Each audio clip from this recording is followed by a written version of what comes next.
Guys, welcome back to my channel. In this video I will show you how to update system storage drivers on Windows 11. So let's get started. These are very essential components. So you have to search device manager.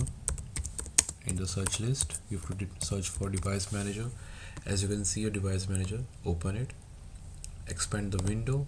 Now here's the list of all the drivers. So you have to look for storage controllers. Okay, now you can see your storage controllers. You have to double click on it. Now it will give you two options: Microsoft storage space controller as well as standard NVM experience controller. So you have to check one by one. So right click on it, on Microsoft storage.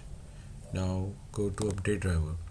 As you can see, you can see two options here: search automatic for driver, as well as you can browse. If you already downloaded the driver update, you can search in your local PC. So for now I will search automatic for drivers. So I will click on it. Now as you can see here, my device as well as my Microsoft storage driver is already up to date. So I will close it and I will look for next. So right click on it and go to update driver.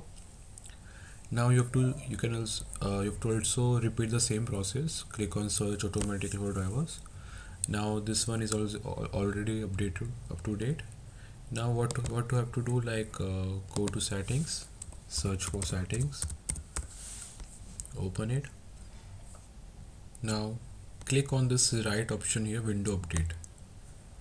Now it will start checking for updates and it will take a few seconds. So you can check the list here if your device is up to date or not. And that's it guys. Now you know how to check for storage drivers. I hope you like the video. Don't forget to subscribe my channel. I will see you in the next one. Thanks for watching.